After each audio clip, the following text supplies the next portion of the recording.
there seems to be a problem of in our political parties how you resolve ideological differences. If in ODM there is an ODM side which believes in broad-based government, and there's another one which doesn't believe in broad-based government, because that looks like the contention.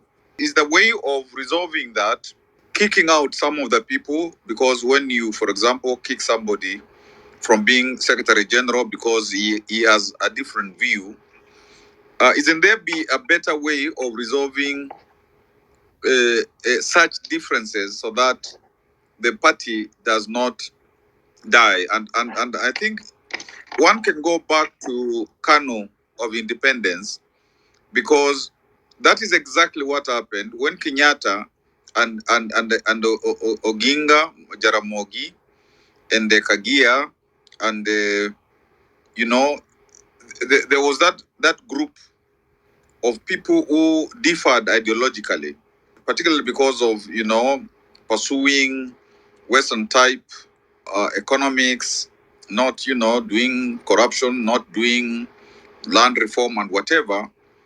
And there was disagreement, and therefore Kenyatta just got them out 1966. So I think it's like a replay now in ODM. It's like a replay of that same thing. So it's a difficult question to actually answer, because, and maybe somebody like Masharia, Professor Masharia, who is a political scientist, and maybe Amen and others who are political scientists could help us, in terms of when there are ideological differences. If you chase somebody from a political party, if you believe they have gone, if you believe they have formed another party, and it's good, because if you put that on the table and you say that this is the party that they have formed, then clearly that would be the good reason of even saying that they can't be, they are no longer in ODM because they have another party. So you'd simply say this is the party they have registered, and therefore that is good reason for them to go out. But if you chase them away, if you believe they have gone, now inviting them to come to the NDC looks contradictory, because if you are saying they have another party, just identify that. Tell them you have another party. Don't even come to the NDC, because you are no longer members of the party constructively. Now, given that the tribunal, unless this has changed, the Political Parties Dispute Resolution Tribunal has said Sifuna is still the SG. You can't have two SGs. So even as you have an NDC, then you have a problem. You have a problem, and you could end up having one which is illegal. And when it comes to who determines who are the delegates, how is that vetted so that the real delegates come to the meeting, and so on. And so one can see a meeting where there's contestation about who are the delegates, there's contestation about if it's being democratically done, and all that. But more critically, I think Raila must have been thinking about how do you get the new people across the country, because ODM, truth be told, in terms of the political parties as of now, it has been actually the party that has survived for about 2 decades. And others, come and after elections, they are no more.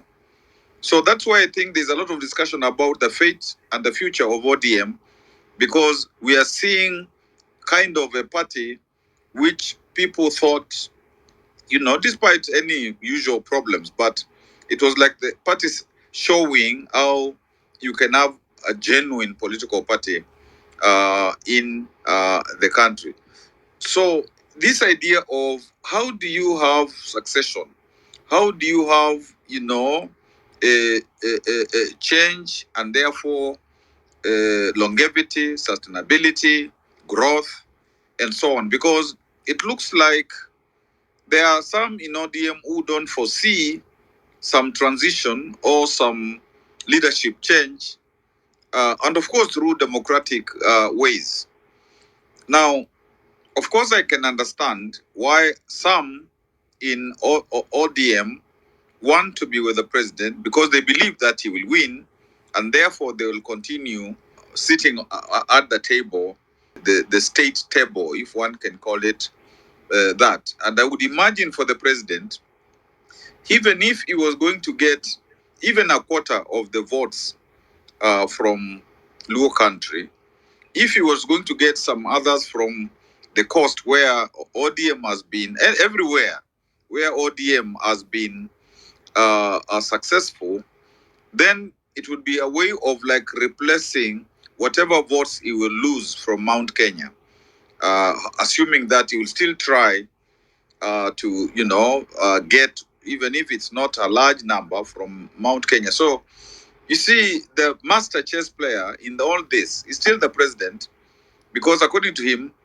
whether ODM splits, but he gets part of the Luo Nyanza vote is that's good for him and other places. So I think in all this, ODM will suffer because what Amen was saying, it's correct, because when you have these crowds, if you have crowds like of Oburu, Mzee Oburu, we must respect him.